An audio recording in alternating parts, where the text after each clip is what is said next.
Funding for this program is provided by. Additional funding provided by.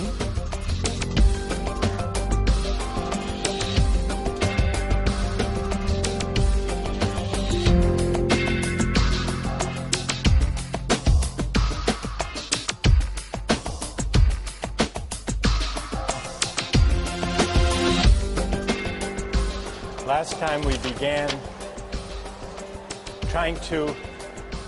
by trying to navigate our way through Kant's moral theory.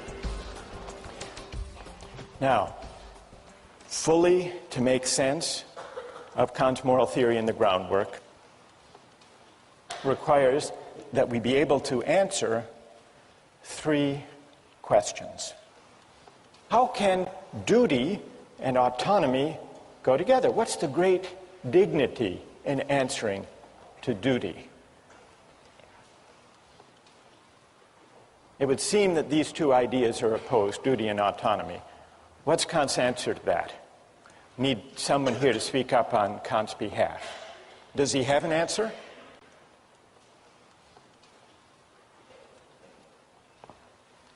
Yes, go ahead, stand up. Kant believes that you only act autonomously when you are pursuing something only in the name of duty and not because of your own circumstances, such as, like, you're only doing something good and moral if you're doing it because of duty and not because of something of your own personal gain. Now, why is that acting out? What's your name? Mine is Matt. Matt, why is that acting out of freedom? I hear what you're saying about duty. Because you choose to accept those moral laws on yourself and they're not brought on from outside onto you. Okay, good. Because acting out of duty is following a moral law that you impose on yourself. That you impose on yourself. That's what makes duty compatible with freedom. Yeah. Okay, that's good, Matt. That is Kant's answer. That's great. Thank you. So, Kant's answer is, it is not insofar as I am subject to the law that I have dignity, but rather insofar as, with regard to that very same law, I'm the author, and I'm subordinated to that law on that grounds that I took it, as Matt just said, I took it upon myself. I willed that law. So that's why, for Kant, acting according to duty and acting freely, in the sense of autonomously, are one and the same. But that raises the question, how many moral laws are there? Because if dignity consists in being governed by a law that I give myself, what's to guarantee that my conscience will be the same as your conscience? Who has Kant's answer to that? Yes? Because a moral law is not contingent upon subjective conditions. It would transcend all particular differences between people, and so would be a universal law. And in this respect, there would only be one moral law, because it would be supreme. That's exactly right. What's your name? Kelly. Kelly. So, Kelly, Kant believes that if we choose freely, out of our own consciences, the moral law, we're guaranteed to come up with one and the same moral law. Yes. And that's because when I choose, it's not me, Michael Sandel, choosing. It's not you, Kelly, choosing for yourself. What is it exactly? Who's doing the choosing? Who's the subject? Who's the agent who's doing the choosing? Reason. Well, reason. Pure reason. Pure reason. And what you mean by pure reason is what exactly? Well, pure reason is, like we were saying before, not subject to any external conditions that may be imposed on it. Good. So. That's great. So the reason that does the willing, the reason that governs my will when I will the moral law, is the same reason that operates when you choose the moral law for yourself. Yes. And that's why it's possible to act autonomously, to choose for myself, for each of us to choose for ourselves as autonomous beings, and for all of us to wind up willing the same moral law, the categorical imperative. But then there is one big and very difficult question left. Even if you accept everything that Matt and Kelly have said so far, how is a categorical imperative possible? How is morality possible? To answer that question, Kant says we need to make a distinction. We need to make a distinction between two standpoints from which we can make sense of our experience. Let me try to explain what he means by these two standpoints. As an object of experience, I belong to the sensible world. There, my actions are determined by the laws of nature and by the regularities of cause and effect. But as a subject of experience, I inhabit an intelligible world. Here, being independent of the laws of nature, I am capable of autonomy, capable of acting according to a law I give myself. Now, Kant says that only from this second standpoint can I regard myself as free. For to be independent of determination by causes in the sensible world is to be free. If I were wholly an empirical being, as the utilitarians assume, if I were a being wholly and only subject to the deliverances of my senses, to pain and pleasure and hunger and thirst and appetite, if that's all there were to humanity, we wouldn't be capable of freedom, Kant reasons. Because in that case, every exercise of will would be conditioned by the desire for some object. In that case, all choice would be heteronymous choice, governed by the pursuit of some external end. When we think of ourselves as free, Kant writes, we transfer ourselves into the intelligible world as members and recognize the autonomy of the will. That's the idea of the two standpoints. So, how are categorical imperatives possible?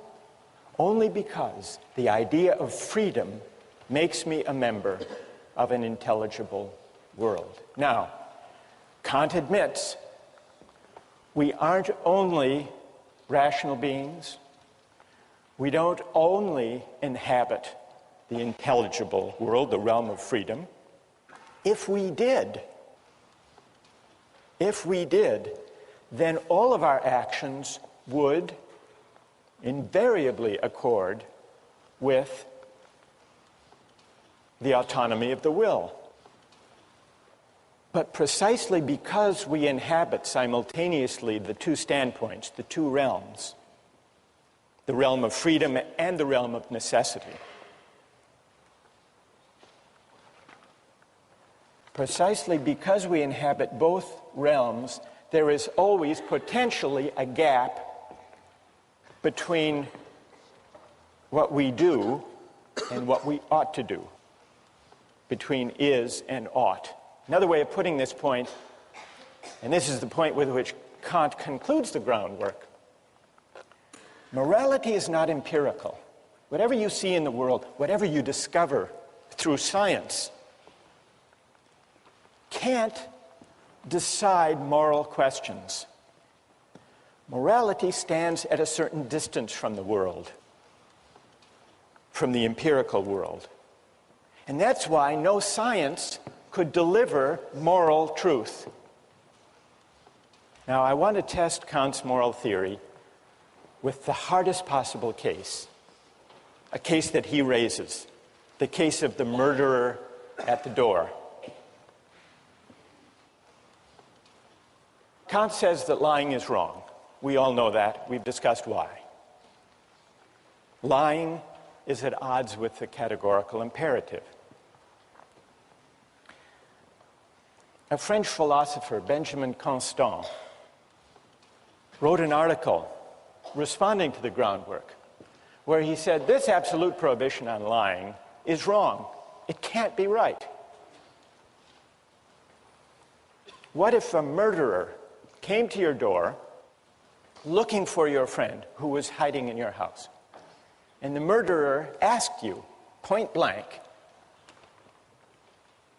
is your friend in your house? Constant says it would be crazy to say that the moral thing to do in that case is to tell the truth. Constant says the murderer certainly doesn't deserve the truth. And Kant wrote a reply.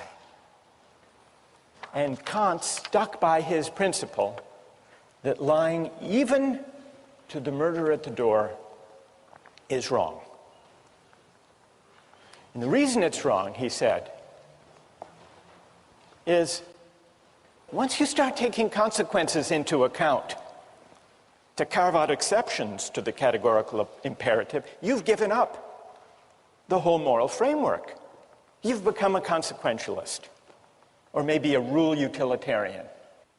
But most of you, and most of Kant's readers, think there's something odd and implausible about this answer. I would like to try to defend Kant on this point, and then I want to see whether you think that my defense is plausible. And I would want to defend him within the spirit of his own account of morality. Imagine that someone comes to your door. You were asked the question by this murderer. You're hiding your friend. Is there a way that you could avoid telling a lie without selling out your friend? Does anyone have an idea of how you might be able to do that? Yes, stand up. I was just going to say, if I were to let my friend in my house to hide in the first place, I'd probably make a plan with them. So I'd be like, hey, I'll tell the murderer you're here, but escape. And that's one of the options mentioned. So. But I'm not sure that's a Kantian option. You're still lying, though. No, because he's in the house, but he won't be. Oh, I see. All right, good enough. One more try. If you just say you don't know where he is because he might not be locked in the closet, he might have left the closet, you have no clue where he could be. So you would say, I don't know, which wouldn't actually be a lie because you weren't at that very moment looking in the closet. Exactly. So it would be, strictly speaking, true. Yes. And yet possibly deceiving. Misleading. But still true. What's your name? John. John. All right, John has... now, John may be onto something. John, you're really offering us the option of a clever evasion that is, strictly speaking, true.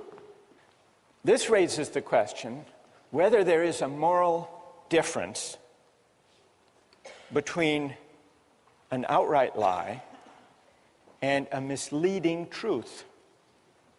From Kant's point of view, there actually is a world of difference between a lie and a misleading truth. Why is that? Even though both might have the same consequences. But then remember, Kant doesn't base morality on consequences. He bases it on formal adherence to the moral law. Now, sometimes in ordinary life, we make exceptions for the general rule against lying with a white lie. What is a white lie? It's a lie to avoid hurting someone's feelings, for example. It's a lie that we think of as justified by the consequences. Now, Kant could not endorse a white lie, but perhaps he could endorse a misleading truth. Suppose someone gives you a tie as a gift, and you open the box, and it's just awful. What do you say? Thank you. You could say thank you. But they're waiting to see what you think of it. Or they ask you, what do you think of it? You could tell a white lie and say, it's beautiful. but that wouldn't be permissible from Kant's point of view. Could you say, not a white lie, but a misleading truth?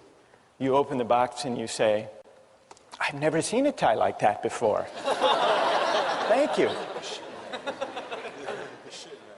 You shouldn't have. That's good.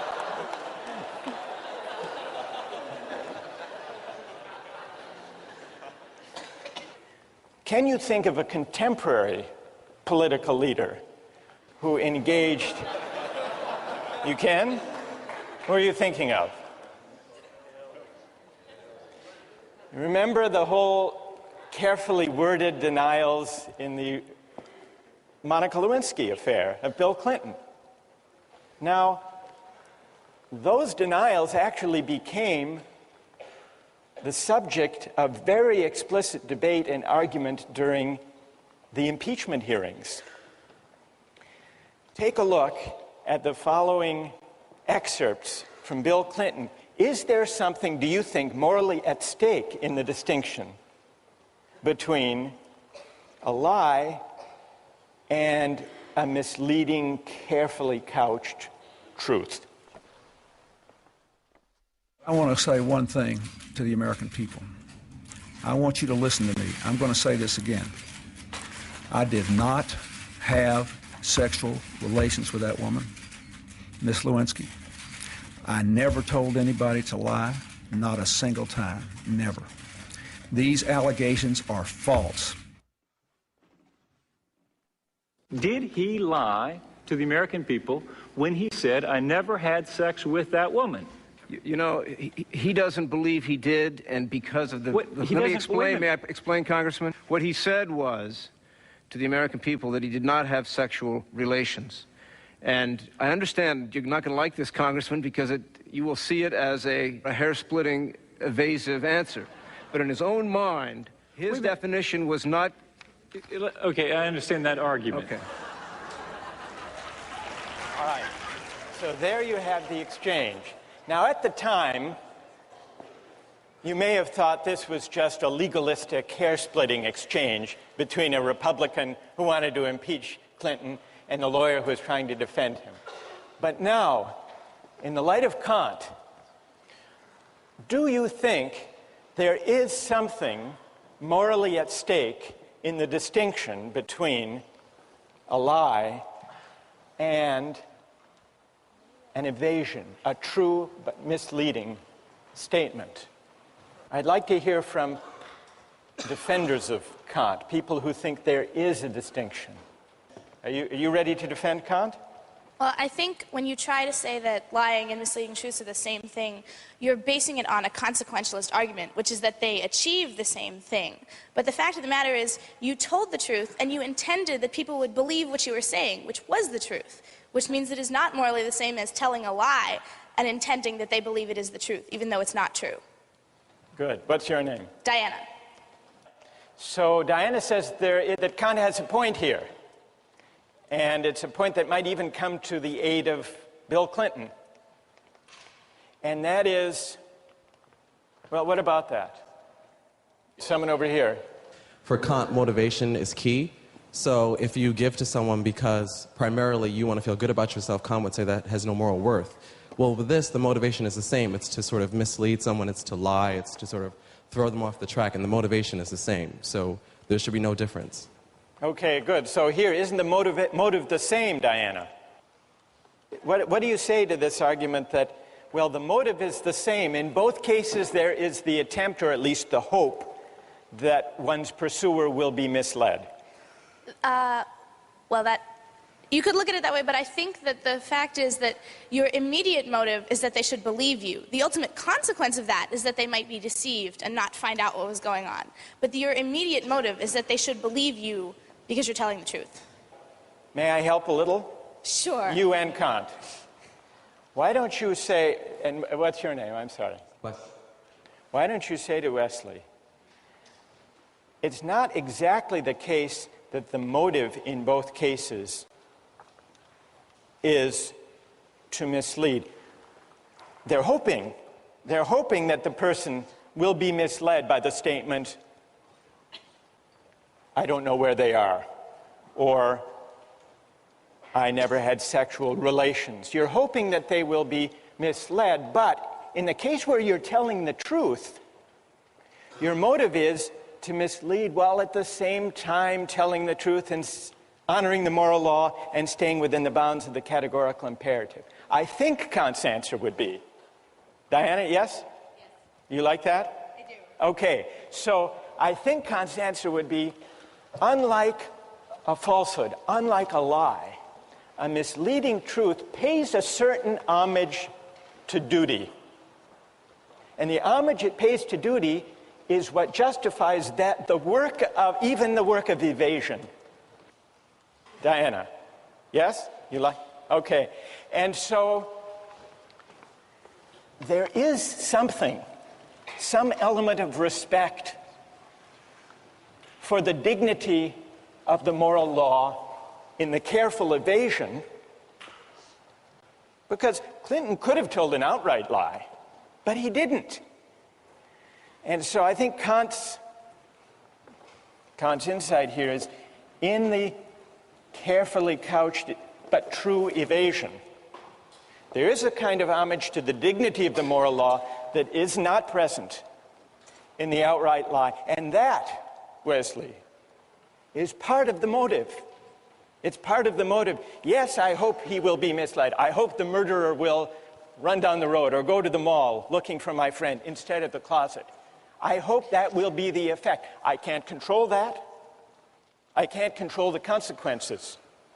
But what I can control is standing by and honoring, however I pursue the ends I hope will unfold, to do so in a way that is consistent with respect for the moral law. Wesley, I don't think, is entirely persuaded, but at least this discussion brings out some of what's at stake, what's morally at stake in Kant's notion of the categorical imperative.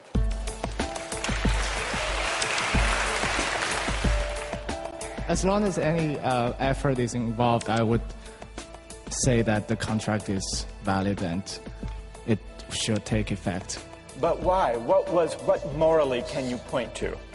For example, two people agree to be married, and one suddenly calls the other in 2 minutes say, I changed my mind. Does the contract have obligation on both sides? Well, I'm tempted to say no. Fine.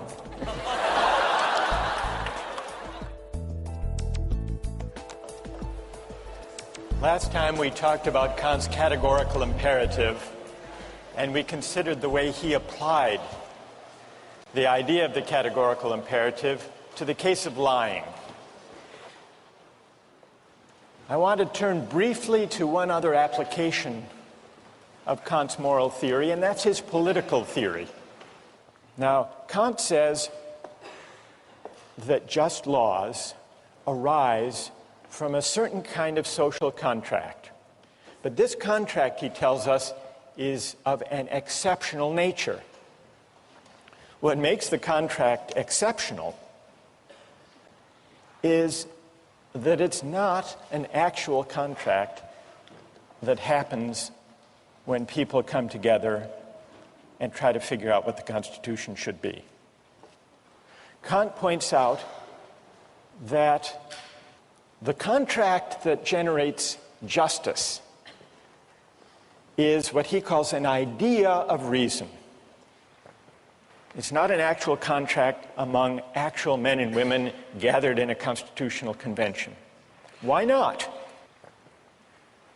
I think Kant's reason is that actual men and women gathered in a real constitutional convention would have different interests, values, aims, and there would also be differences of bargaining power and differences of knowledge among them. And so the laws that would result from their deliberations wouldn't necessarily be just, wouldn't necessarily conform to principles of right, but would simply reflect the differences of bargaining power, the special interests, the fact that some might know more than others about law or about politics. So Kant says a contract that generates principles of right is merely an idea of reason, but it has undoubted practical reality, because it can oblige every legislator to frame his laws in such a way that they could have been produced by the united will of the whole nation. So Kant is a contractarian, but he doesn't trace the origin or the rightness of law to any actual social contract. This gives rise to an obvious question. What is the moral force of a hypothetical contract, a contract that never happened? That's the question we take up today.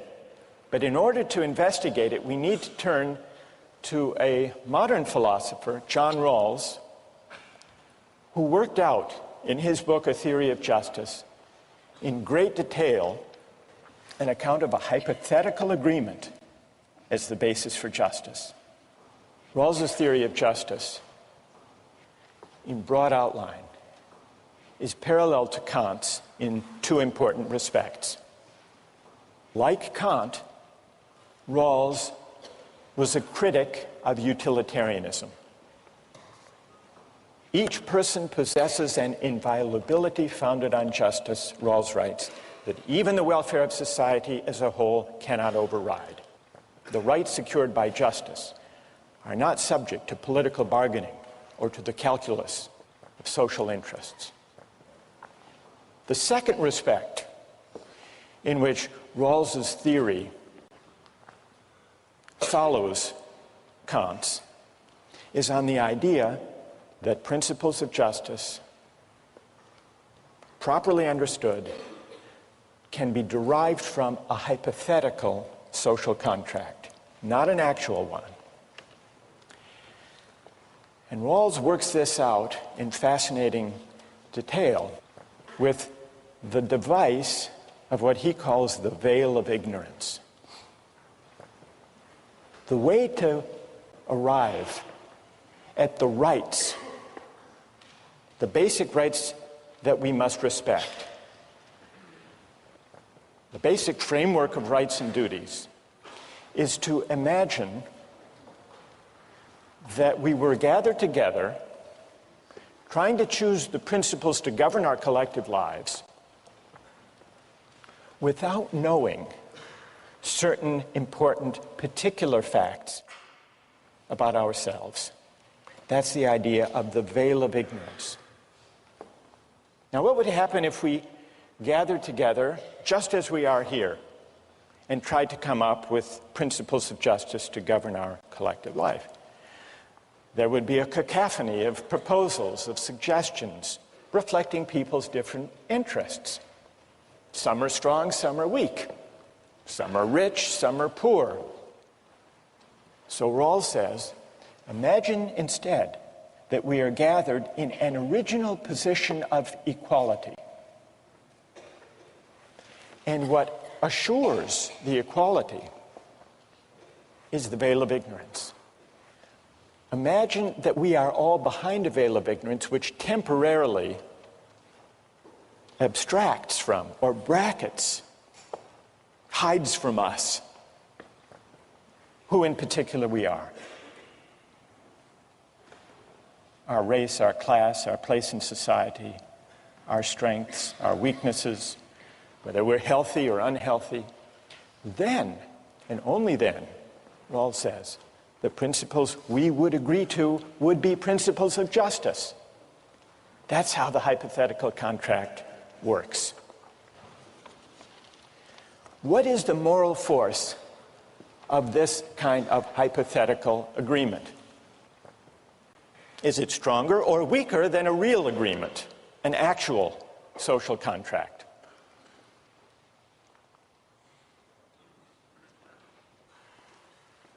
In order to answer that question, we have to look hard at the moral force of actual contracts. There are really two questions here. One of them is, how do actual contracts bind me or obligate me? Question number one. And question number 2, how do actual, real-life contracts justify the terms that they produce? If you think about it, this is in line with Rawls and Kant, the answer to the second question, how do actual contracts justify the terms that they produce, the answer is they don't. At least not on their own. Actual contracts are not self-sufficient moral instruments. Of any actual contract or agreement, it can always be asked, is it fair what they agreed to? The fact of the agreement never guarantees the fairness of the agreement. And we know this by looking at our own constitutional convention. It produced a constitution that permitted slavery to persist. It was agreed to, it was an actual contract, but that doesn't establish that the laws agreed to, all of them, were just. Well, then what is the moral force of actual contracts? To the extent that they bind us, they obligate in 2 ways. Suppose maybe here it would help to take an example. We make an agreement, a commercial agreement. I promise to pay you $100 if you will go harvest and bring to me 100 lobsters. We make a deal. You go out and harvest them and bring them to me. I eat the lobsters, serve them to my friends, and then I don't pay. And you say, but you're obligated. And I say, why? What do you say? Well, we had a deal.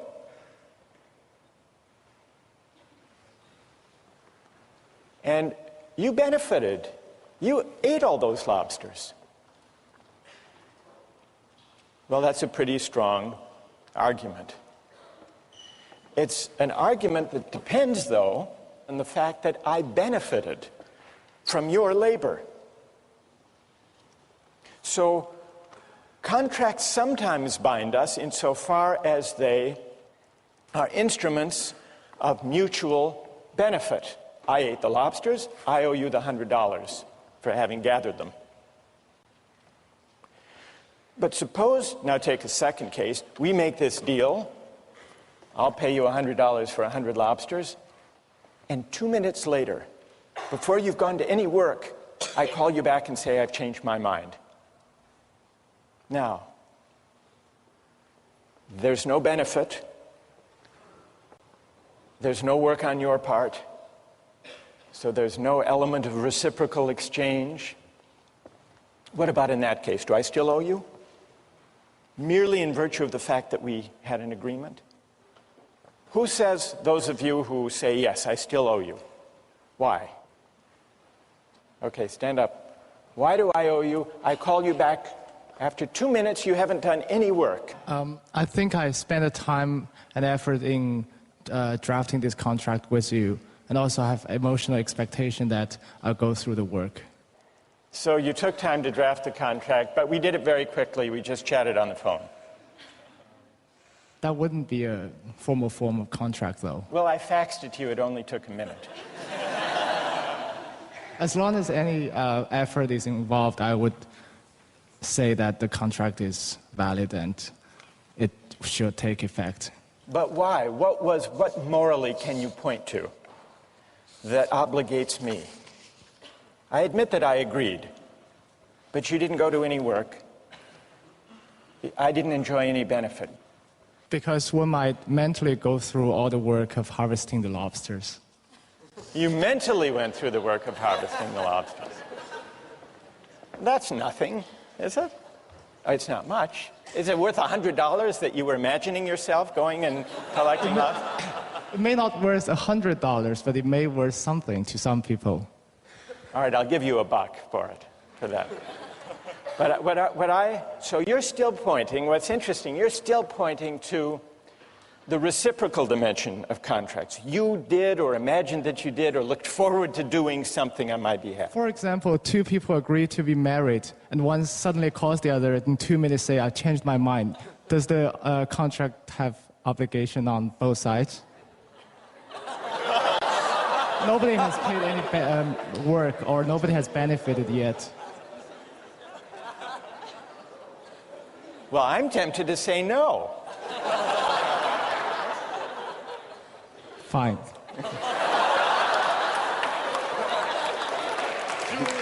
All right. What's your name? Julian. Thank you, Julian. All right. That was good. Now, is there anyone who agrees with Julian that I still owe the money? For any other reason now, go ahead, stand up. I think if you back out, it sort of cheapens the institution of contracts. Good, but why? Why does it? Well, I think this is kind of Kantian, but there's a certain intrinsic value in being able to make contracts and having, knowing that people will expect that you'll go through with that. Good. It would cheapen the whole idea of contracts, which has to do with taking an obligation on myself. Is that the idea? Yeah, I think so. What's your name?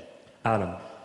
So Adam points instead not to any reciprocal benefit or mutual exchange, but to the mere fact of the agreement itself. We see here there are really two different ways in which actual contracts generate obligations. One has to do with the act of consent as a voluntary act. And it points, Adam said this was a Kantian idea, and I think he's right, because it points to the ideal of autonomy.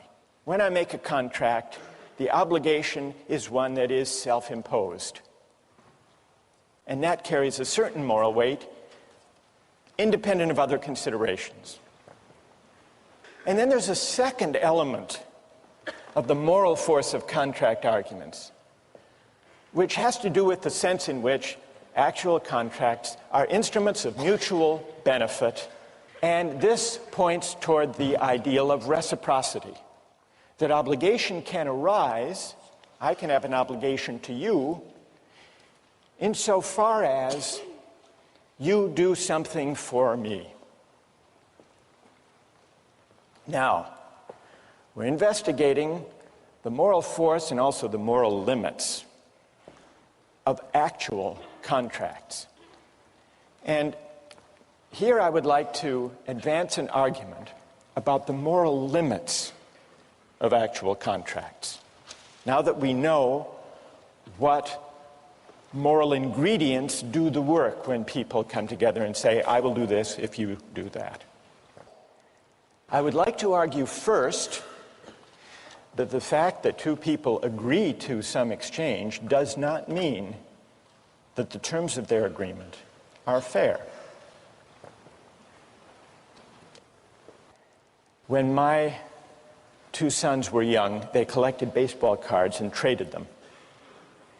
And there is a 2-year age difference between them, and so I had to institute a rule about the trades that no trade was complete until I had approved it.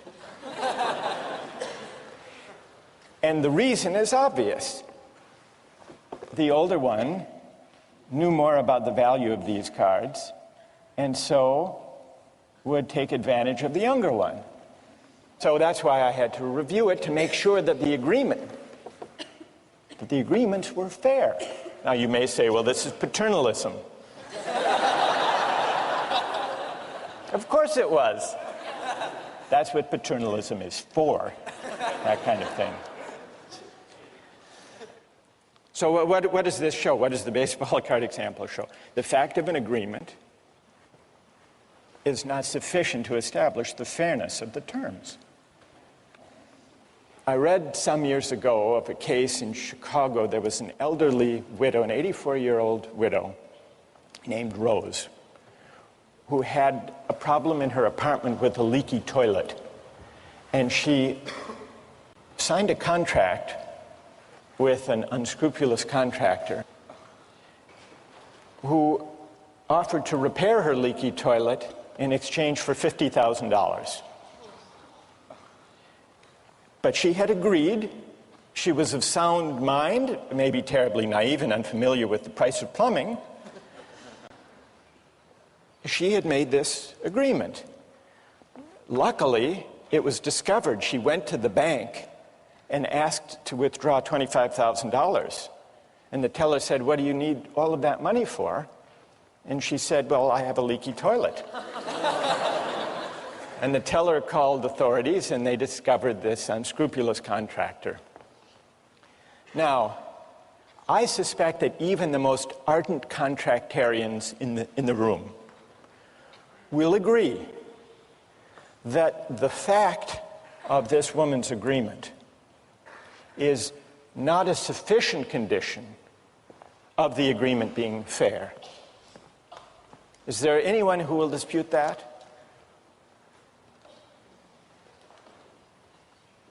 No one. Am I missing anyone? Alex, where are you? Where are you? So maybe there's no dispute then to my first claim that an actual agreement is not necessary to it's not a sufficient condition of there being an obligation. I want to now make a stronger, maybe more controversial claim about the moral limits of actual contracts, that a contract or an act of consent is not only not sufficient, but it's not even a necessary condition of there being an obligation. And the idea here is that if there is reciprocity, if there is an exchange, then a receipt of benefits, there can be an obligation even without an act of consent. One great example of this involves the 18th century philosopher, the Scottish moral philosopher, David Hume. When he was young, Hume wrote a book arguing against Locke's idea of an original social contract. Hume heaped scorn on this contractarian idea. He said it was a philosophical fiction, one of the most mysterious and incomprehensible operations that can possibly be imagined, this idea of the social contract. Many years later, when he was 62 years old, Hume had an experience that put to the test his rejection of consent as the basis of obligation. Hume had a house in Edinburgh. He rented it to his friend, James Boswell, who in turn sublet it to a subtenant. The subtenant decided that the house needed some repairs and a paint job. He hired a contractor to do the work. The painter did the work and sent the bill to Hume. Hume refused to pay on the grounds that he hadn't consented. He hadn't hired the painter. The case went to court. The contractor said, "It's true, Hume didn't agree, but the house needed a painting, and I gave it a very good one." Hume thought this was a bad argument. The only argument this painter makes is that the work was necessary to be done, but this is no good answer because by the same rule, this painter may go through every house in Edinburgh and do what he thinks proper to be done without the landlord's consent and give the same reason, that the work was necessary and that the house was the better for it. So Hume didn't like the theory that there could be obligation to repay a benefit without consent, but the defense failed and he had to pay. Let me give you one other example of the distinction between the consent-based aspect of obligations and the benefit-based aspect, and how they're sometimes run together. This is based on a personal experience. Some years ago, I was driving across the country with some friends, and we found ourselves in the middle of nowhere in Hammond, Indiana. We stopped at a rest stop and got out of the car, and when we came back, our car wouldn't start. None of us knew much about cars. We didn't really know what to do until we noticed that in the parking lot, driving up next to us, was a van, and on the side it said Sam's Mobile Repair Van. And out of the van came a man, presumably Sam, and he came up to us and he said, "Can I help you? Here's how I work. I work by the hour for $50 an hour. If I fix your car in 5 minutes, you owe me the $50. And if I work on your car for an hour and can't fix it, you'll still owe me the $50. So I said, "Well, what is the likelihood that you'll be able to fix the car?" And he didn't answer, but he did start poking around under the steering column. Short time passed. He emerged from under the steering column and said, "There's nothing wrong with the ignition system, but you still have 45 minutes left. Should I look under the hood?" I said, "Wait a minute. I haven't hired you. We haven't made any agreement." And then he became very angry, and he said, "Do you mean to say that if I had fixed your car while I was working under the steering column, that you wouldn't have paid me?" And I said, "That's a different question."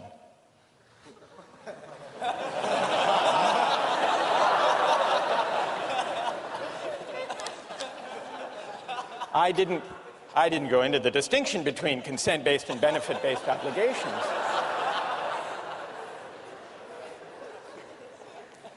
But I think he had the intuition that if he had fixed it while he was poking around, that I would have owed him the $50.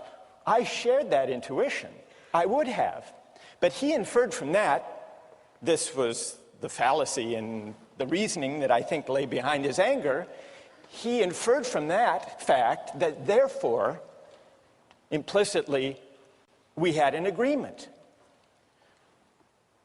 But that, it seems to me, is a mistake. It's a mistake that fails to recognize the distinction between these two different aspects of contract arguments. Yes, I agree, I would have owed him $50 if he had repaired my car during that time. Not because we had made any agreement, we hadn't. But simply because if he had fixed my car, he would have conferred on me a benefit for which I would have owed him in the name of reciprocity and fairness. So here's another example of the distinction between these two different kinds of arguments, these two different aspects of the morality of contract. Now, I want to hear how many think I was in the right in that case. That's reassuring. Is there anyone who thinks I was in the wrong? Anyone? You do? Why? Go ahead. Isn't the problem with this is that any benefit is inherently subjectively defined? I mean, what if you wanted your car broken and he had fixed it? I mean... No, I didn't want it broken. Yeah, in this case. I mean... Who would? I don't know, someone. I mean, what if Hume, what if the painter had painted his house blue, but he hated the color blue? I mean... You have to sort of define what your benefit is before the person does it.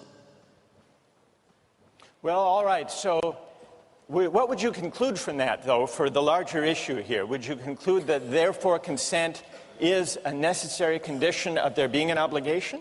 Absolutely. You would? What's your name? Nate. Because otherwise, how can we know, Nate says, whether there has been an exchange of equivalent or fair benefits, unless we have the subjective valuation, which may vary one person to the next of the situation. All right, that's a fair challenge. Let me put to you one other example in order to test the relation between these two aspects of the morality of contract. Suppose I get married, and suppose I discover that after 20 years of faithfulness on my part, every year, on our trip across the country, my wife has been seeing another man.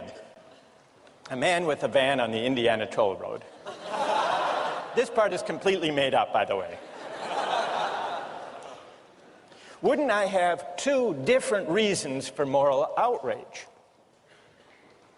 One reason could be, we had an agreement. She broke her promise, referring to the fact of her consent. But I would also have a second ground for moral outrage, having nothing to do with the contract as such. But I've been so faithful for my part. Surely I deserve better than this. Is this what I'm due in return? And so on. So that would point to the element of reciprocity. Each reason has an independent moral force. That's the general point. And you can see this if you imagine a slight variation on the marriage case. Suppose we hadn't been married for 20 years.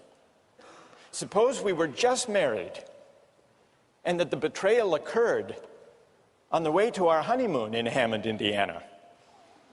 After the contract has been made, but before there is any history of performance on my part.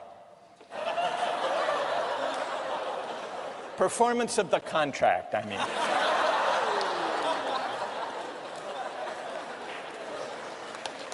I would still, oh, come on. I would still, with Julian, I'd be able to say, but you promised. You promised. That would isolate the pure element of consent, right? Where there were no benefit, never mind. You get the idea.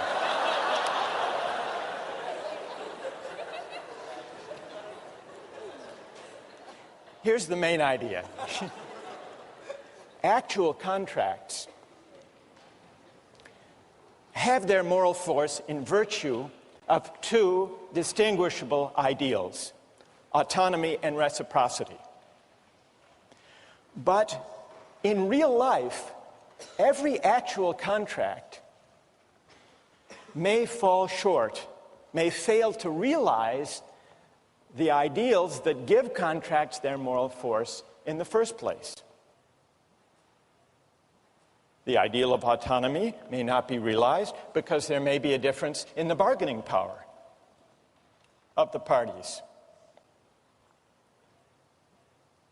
The ideal of reciprocity may not be realized because there may be a difference of knowledge between the parties. And so they may misidentify what really counts as having equivalent value. Now, suppose you were to imagine a contract where the ideals of autonomy and of reciprocity were not subject to contingency, but were guaranteed to be realized. What kind of contract would that have to be?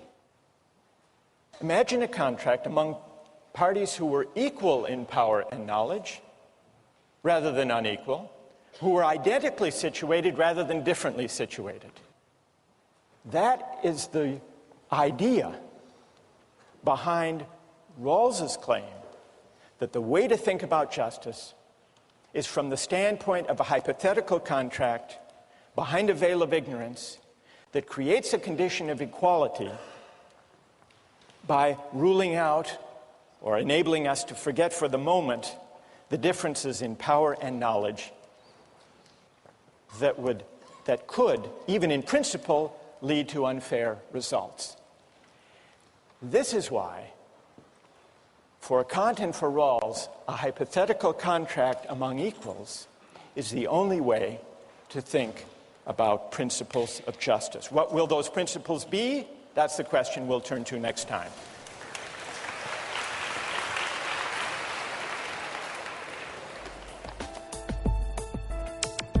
Don't miss the chance to interact online with other viewers of Justice. Join the conversation, take a pop quiz, watch lectures you've missed, and learn a lot more. Visit justiceharvard.org. It's the right thing to do.